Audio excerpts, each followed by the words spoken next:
It was a quiet summer night in Cordova, Alabama, August 2nd, 1988. A 29-year-old woman named Karen Lane. A body was found in the home. When investigators arrived at the scene, what they found was beyond anything they were prepared for. Karen had been brutally attacked, over 60 injuries in total, with 20 to the head alone. It was a level of violence that shook even the most seasoned detectives to their core. This wasn't just a murder, it was a massacre. Investigators found little evidence at the scene. They then asked neighbors if anyone had been coming to the house, if there had been any incidents or fights at the house, and the neighbors replied that they had not seen anything. Before we dive deeper into the chilling story of Karen Lane and the man who turned her final moments into a nightmare, don't forget to subscribe. You won't want to miss what we uncover next. Karen wasn't a celebrity. She wasn't rich. She didn't lead a dangerous life. She was just ordinary, and that's what makes this case so haunting. She was doing what many of us try to do, carving out a simple, quiet life in a modest Cordova apartment with a roommate, keeping her head down, working hard, staying kind. Everyone who knew her described her the same way: polite, warm, someone who smiled with her whole heart. She didn't make waves. She didn't pick fights. She was the kind of neighbor you'd be lucky to have. But sometimes, kindness attracts the wrong kind of attention. And that's exactly what happened. Enter Gregory Hunt. At 27, he appeared polished and put together, a former music minister, active in his church, a familiar face in the community. On paper, he looked like a man you could trust. No serious criminal history, no red flags flying high. But if you looked just a little closer, the cracks were starting to show. Subtle at first, the occasional angry outburst, the unsettling mood shifts, and an obsession with control that, left unchecked, would soon spiral into something monstrous. This is the dark, disturbing case of Gregory Hunt. Gregory Hunt, once a familiar and trusted face in Cordova, was starting to unravel. Those around him noticed the subtle changes first, his temper flaring over the smallest inconveniences, his mood shifting without warning. He could flash a charming smile in one breath and freeze you out the next. Whispers began to circulate. Anger issues, strange behavior, a man growing more unpredictable by the day. What made it more unsettling was his link to Karen Lane. Their exact relationship was never made clear. Some believed they were casual acquaintances. Others suspected something deeper, more complicated. But one fact was undeniable. Gregory Hunt had a key to Karen's apartment. Not a forced entry, not a break-in. A key, something once given in trust and never taken back. That seemingly minor detail would become the thread that unraveled everything. Why did he still have it? Did Karen forget? Or had she simply never imagined she'd need protection from someone she once welcomed in?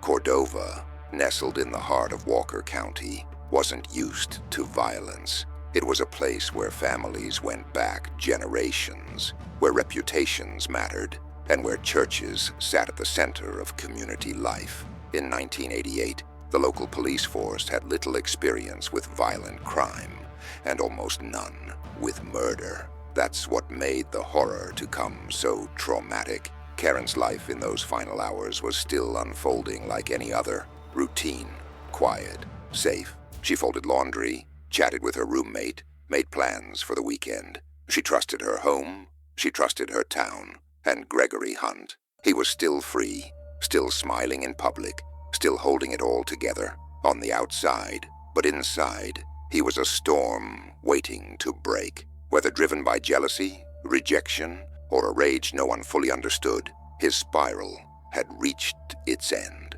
That night, Karen Lane went to sleep, unaware it would be her last. By morning, she was gone, and Cordova would be changed forever. This wasn't just the story of a murder. It was the story of a quiet descent into madness, a betrayal of trust, and a tragedy that would echo through Alabama for decades to come.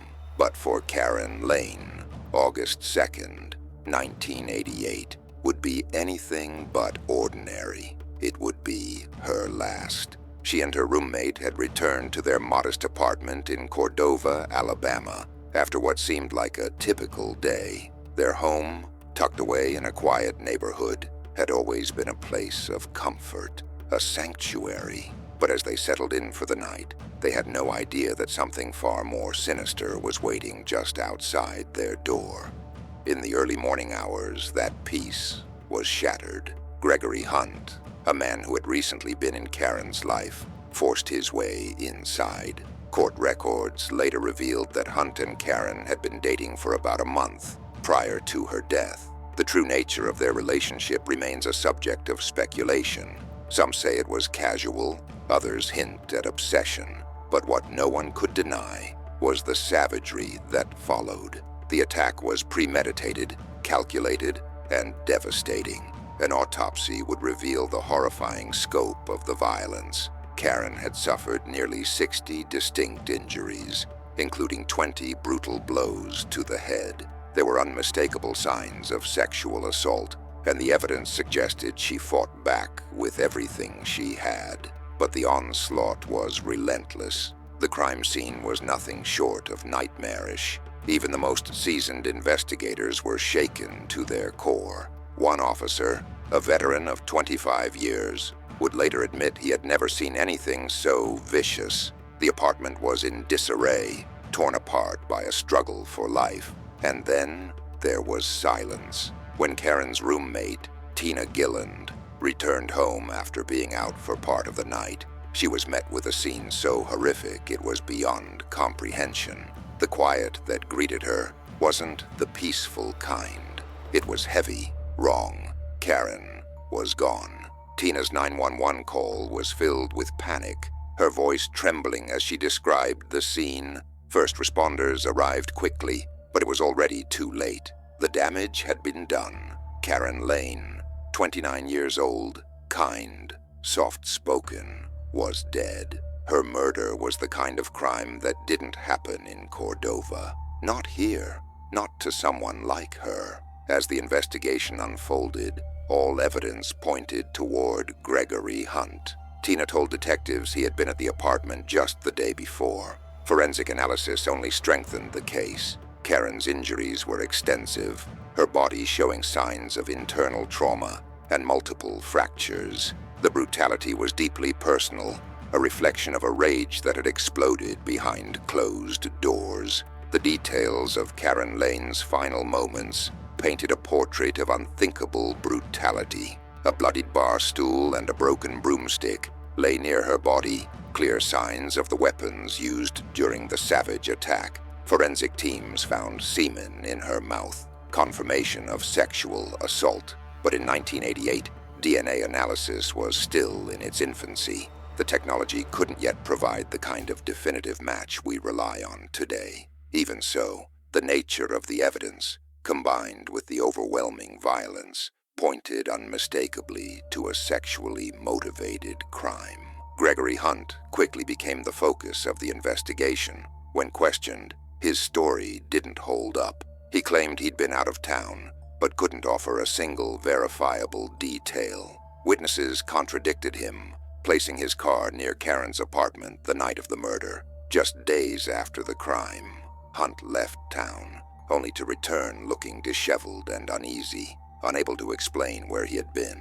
The inconsistencies in his story, his unexplained absence, and the evidence mounting against him pushed investigators to act. As detectives pieced together the timeline, Hunt's behavior only fueled their suspicions. Eventually, he was arrested and charged with 3 counts of capital murder, 1 for killing Karen during a burglary, and 2 for murdering her in the course of a sexual assault. He denied it all.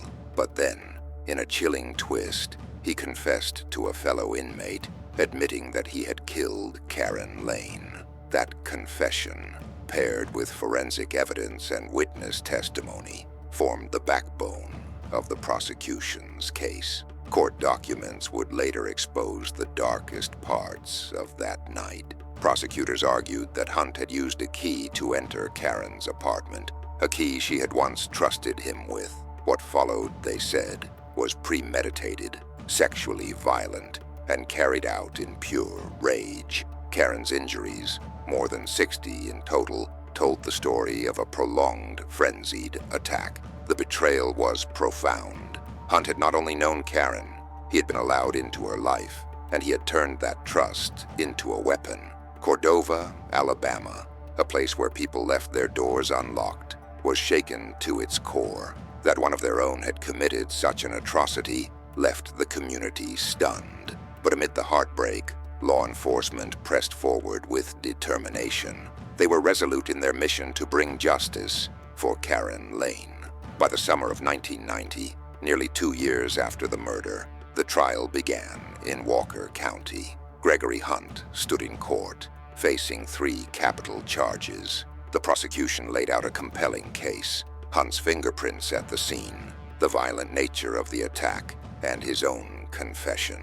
Medical examiners provided graphic, heartbreaking testimony about the extent of Karen's injuries, more than 20 wounds to the head alone. Neighbors described suspicious behavior in the days surrounding the murder, and officers recounted the grim evidence they had uncovered. Hunt's defense team argued that much of the case was circumstantial. They pointed out the lack of direct DNA evidence linking him to the sexual assault and claimed the prosecution was relying on speculation, but the jury saw it differently. After deliberating, they recommended the death penalty by an 11-to-1 vote. On July 27, 1990, the judge agreed, and Gregory Hunt was sentenced to death. He was transferred to Holman Correctional Facility, where he would spend decades on death row.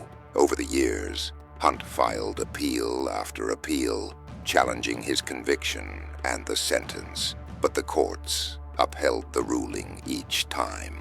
Then, in 2024, Alabama introduced a new method of execution: nitrogen hypoxia. Inmates were given the choice. Hunt did not respond, and by default, his execution was scheduled. Now, nearly 37 years after the murder of Karen Lane, Gregory Hunt is set to be executed on June 10, 2025. His death will mark the first time Alabama uses nitrogen hypoxia, a controversial, untested method that sparked debate across the nation. For some, it represents justice finally served. For others, it raises difficult questions. Has justice truly prevailed? Or has it simply been delayed for so long that its meaning is diluted? Do decades of appeals and legal maneuvering serve justice, or only prolong suffering for the victims' loved ones? And what does it say about our system when the method of execution becomes the headline?